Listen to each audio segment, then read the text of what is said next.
natáčím v přírodě, tak mi rovnou všichni můžete dát dislike za to, že kopíruju stejka.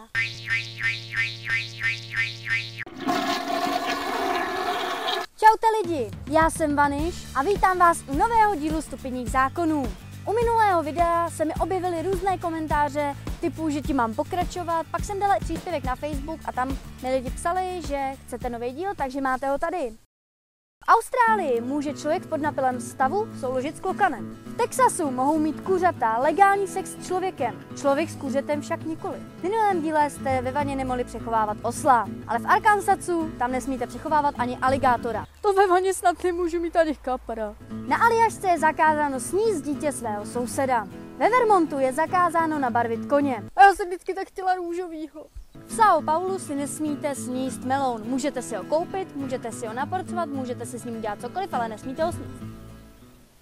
Divný zákon. Na Novém Zélandu je dobytku zakázáno souložit blízko cest. V Oklahomě je zakázáno na psi dělat blbý ksichty.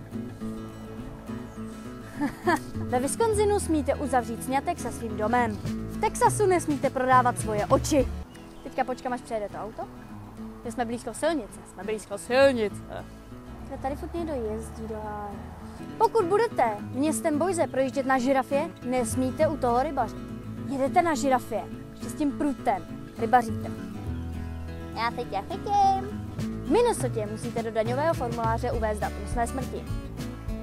Ještě vlak mi tu projede, ty vole. No už dělej, mám málo baterky. V Pensylvánii je každý řidič povinen přikrýt své auto dekou, pokud se na něj řídí stádo koní. A pokud je to stádo koní splašené, musí auto rozebrat na jednotlivé díly a schovat je pod keř. Ve městě Salem bylo dříve zakázáno víc domů, pokud jste nevěděli, kam jdete. Vidím, jak tě zastaví policajti a kam jdete? Já nevím. Zatýkáme vás, nevíte, kam jdete. Opřete se vozeď, dejte ruce, vy nevíte, kam jdete. Jste nebezpečný pro stát. A to bude pro dnešní video vše. Děkuji, že jste se na něj dívali. Pokud se vám líbilo, můžete dát like, komentář, sdílení, odběr, jestli jste mi ho ještě nedali a tak dále. Těším se na vás u dalšího videa a doufám, že budete dodržovat zákony. Tenhle závěr už je takový moc dlouhý, takže já se s váma loučím a doufám, že se uvidíme u dalšího videa Stupidních zákonů. Čau! Ahoj mami, jsem na YouTube! Jo a ještě jedna věc, 20. června, teďka v pátek se objevím na Gitakonu, budu tam jenom v pátek, protože v sobotu a v neděli už něco mám. A 29. se objevím na Plzni na turné LP Mega. Jestli tam někdo z vás bude, kdo mi dali odběr a třeba byste chtěli se mnou něco jako probrat, nebo já nevím, tak mě asi poznáte podle klobouku a určitě nějakého youtuberského trička, buď to bude steak nebo ty.